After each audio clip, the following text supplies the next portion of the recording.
सो hello everyone once again. जैसा कि मैंने लास्ट वीडियोस में आपको बताया था कि हम लोग आज रजिस्टर स्टार्ट करने वाले हैं। तो हम लोग अब रजिस्टर स्टार्ट करेंगे। रजिस्टर बहुत ही इंपॉर्टेंट टॉपिक है।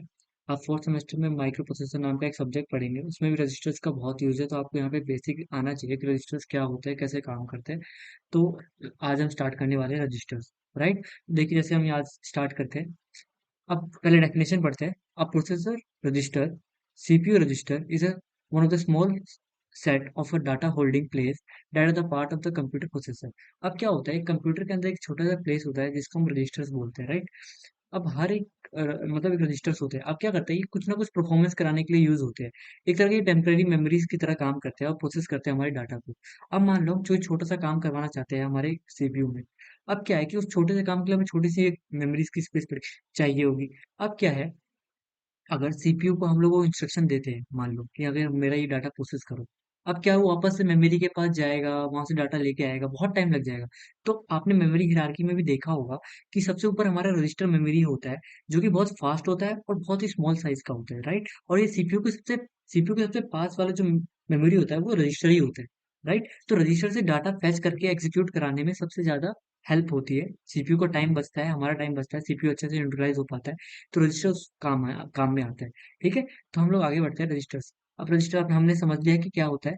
तो अब आगे बढ़ते हैं, रजिस्टर्स क्या करते हैं। देखो, रजिस्टर क्या क्या होल्ड कर सकता है अभी मैं बताता हूँ। रजिस्टर में होल्ड इंस्ट्रक्शन, स्टोरेज, एड्रेस और any kind of data such as bit sequence of a individual character. Some instruction specify with the register as a part of an instruction, right. अब देखो क्या होता है, रजिस्टर इंस्ट्रक्शन भी hold करके रखता है, जो हम इंस्ट्रक्शन देते हैं वो भी होल्ड करके रखेगा वो। कोई कोई डाटा अगर उसको होल्ड करके रखना है तो वो छोटा छोटा डाटा होना चाहिए, कोई बड़ा डाटा नहीं। आप बोलो कि आप 2 जीबी का फाइल है और आप रजिस्टर में होल्ड करना चाहो तो वो नहीं हो पाएगा। ठीक है। बहुत छोटा। हाँ, तो बहुत छोटा साइज होता है रजिस्टर का। ठीक है। तो हम लोग बहुत छोटे अमाउंट का डाटा जो टेम्परेरी काम में आए, काम एग्जीक्यूट करवाना चाहते हैं तो उसमें यूज होते हैं, राइट। ठीक है। तो इसमें स्टोरेज हम एड्रेस भी स्टोर करवा सकते हैं, डाटा भी स्टोर करवा सकते हैं और इंस्ट्रक्शन भी स्टोर करवा सकते हैं, पर छोटा। ठीक है, राइट। अब देखो आगे बढ़ सकते हैं। अब दो तरह के रजिस्टर्स होते हैं हमारे सीपीयू के अंदर। एक होता है जनरल पर्पस रजिस्टर, एक होता है special purpose register, right. General purpose registers होता है जनरली जो काम में आते हैं उसको हम जनरल पर्पस रजिस्टर्स बोलते हैं, राइट। स्पेशल पर्पस मतलब वो एक स्पेशल काम के लिए ही बने हैं। मान लो कि एक बंदा है, उसको सिर्फ लकड़ी काटना ही आता है, ठीक है। तो अब हम उसको बोलेंगे कि भाई तू लकड़ी काटने के अलावा कुछ और काम कर ले, राइट। तो वो नहीं कर पाएगा क्योंकि वो एक्सपर्ट किसमें, लकड़ी काटने में, राइट। तो हम उसको वही काम देंगे। तो राइट, स्पेशल पर्पस रजिस्टर में यही काम होता है, वो एक स्पेशल काम के लिए ही यूज में आता है, राइट। तो एक स्पेशल काम होता है उसका, जब वो काम हम उसको देंगे तभी वो काम करेगा वो, राइट। तो ये होता है हमारा स्पेशल पर्पस रजिस्टर्स, राइट। अब हम आगे बढ़ते हैं नेक्स्ट स्लाइड में। अब मैं यहाँ पे आपको इस अगले स्लाइड में ये एक्सप्लेन करता हूँ कि किस किस तरह के रजिस्टर्स होते हैं हमारे सीपीयू के अंदर, क्या साइज होता है उस रजिस्टर का और क्या काम होता है उस रजिस्टर्स का, राइट। अब देखो यहाँ पे हमने 4 कॉलम बनाए हैं। पहले में मैं सिंबल बता रहा हूँ कि रजिस्टर, जो उस रजिस्टर का नाम होता है उसका सिंबल है कि हम कैसे डिनोट करते हैं अपने। उसके बाद उसका साइज बता रहा हूँ, उसका फुल फॉर्म जैसे हमने यहाँ पे शॉर्ट फॉर्म में लिखा उसका फुल फॉर्म है ये। और उसके बाद मैंने बता रखा है कि उसका फंक्शन, उसका काम क्या है, राइट। अब देखो पहले में हम बढ़ते हैं। पहला क्या है, डीआर। डीआर मतलब होता है कि डाटा रजिस्टर, राइट। डीआर का मतलब होता है डाटा रजिस्टर। ये 16 बिट का होता है। 16 बिट का मतलब 2 बाइट का। एक 8 बिट का एक बाइट बनता है हमारा, ठीक है। तो 16 बिट का कितना हो जाएगा, 2 बाइट। तो 2 बाइट का होता है हमारा DR register, okay. DR register मतलब डाटा रजिस्टर, ओके। अब ये क्या करता है, ये डाटा को होल्ड करने में काम आता है। मैंने आपको बताया डाटा भी होल्ड कर सकता है, तो ये डाटा होल्ड करने के काम आता है। छोटा डाटा होना चाहिए, 16 बिट का ही मैंने बताया साइज है, तो इस हिसाब से, ठीक है। आगे बढ़ते हैं। तो आगे बढ़ते हैं, दूसरे पर चढ़ते हैं। दूसरा क्या है, एआर रजिस्टर। एआर रजिस्टर मतलब एड्रेस रजिस्टर। एड्रेस रजिस्टर का साइज होता है 12 बिट, ठीक है। और उसके बाद फिर ये क्या करता है, ये एड्रेस होल्ड करने के काम आता है मेमोरी। अब मैंने आपको पहले ही बता रखा है कि एड्रेस होल्ड भी करता है, तो वो ये काम करता है। उसके बाद बात है एसी। एसी क्या होता है, एक्यूमुलेटर। ये बहुत इंपॉर्टेंट है, एक्यूमुलेटर होता है ये, 16 बिट का होता है ये भी, ठीक है। ये क्या करता है, प्रोसेस डाटा। अब क्या होता है, रजिस्टर के अंदर कोई चीज अगर हमें प्रोसेस करवानी होती है तो ये हेल्प करता है, एक तरह का रजिस्टर, ठीक है। उसका बाद आता है आईआर रजिस्टर। आईआर का होता है इंस्ट्रक्शन रजिस्टर्स होते हैं, इंस्ट्रक्शन होल्ड करने के काम आते हैं, 16 बिट के होते हैं। आगे बढ़ते हैं। ये मैं आपको अब कैजुअली बताते जाता हूँ, आप पढ़ सकते हैं वापस। पीसी क्या होता है, पीसी प्रोग्राम काउंटर होता है। ये क्या करता है, अब एक इंस्ट्रक्शन आप एग्जीक्यूट करा रहे हैं, अब इसमें ये प्रोग्राम काउंटर क्या करता है, नेक्स्ट इंस्ट्रक्शन का एड्रेस होल्ड करके रखता है, ठीक है। अब ये क्या करेगा, जैसे कि मान लो एक काम हो गया, अब वो ये एक रजिस्टर कोई काम कर रहा है, अब वो काम कर लिया उसने, तो अब वो वापस जा रहा है, प्रोग्राम काउंटर क्या कर रहा है, उसको दूसरा इंस्ट्रक्शन का एड्रेस दे दे रहा है कि भाई अब ये काम करना है, ठीक है। तो नेक्स्ट इंस्ट्रक्शन का एड्रेस होल्ड करने का काम आता है पीसी प्रोग्राम काउंटर 12 बिट का होता है। ठीक है, आगे बढ़ते हैं। आई एन टी आर का मतलब होता है कि इनपुट रजिस्टर, ये इनपुट लेने के काम आता है, हमारा इनपुट कैरेक्टर होल्ड करवाता है हमारा। ठीक है, 8 बिट का होता है। ओ टी आर, अब इसका उल्टा हो गया, आउटपुट रजिस्टर हो गया, ये आउटपुट कैरेक्टर होल्ड करने के काम आता है, 8 बिट का होता है। तो ये सब आप पढ़ सकते हैं, ये बस मैंने आपको बताया रखा है किस रजिस्टर का क्या काम होता है, आप यहाँ पे पढ़ सकते हैं। बहुत इंपॉर्टेंट। आगे बढ़ते हैं। अब आगे बढ़ते हैं। अभी देखो यहाँ पे मैंने अपना नोट्स के साथ पढ़ा रखा है, बहुत इंपॉर्टेंट है, बहुत अच्छे से एक्सप्लेन करवा रखा है।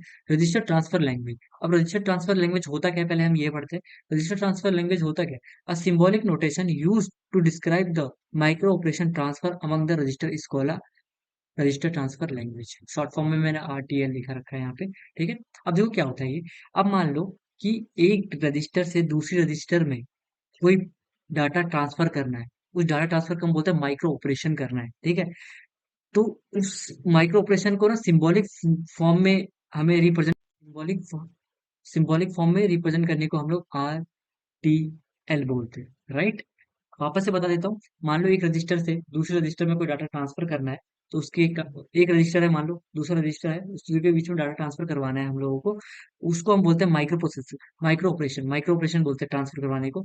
उसको सिंबॉलिक फॉर्म में रिप्रेजेंट करने को हम लोग आर टी एल बोलते हैं, मतलब रजिस्टर ट्रांसफर लैंग्वेज। एक तरह का रजिस्टर में जो चीजें ट्रांसफर हो रही है उसका एक लैंग्वेज है। ठीक है, जैसे हम लोग सी लैंग्वेज पढ़ते हैं ना कंप्यूटर को समझाने के लिए, तो वैसे ही हम लोग ये रिप्रेजेंट करने के लिए कर रहे हैं।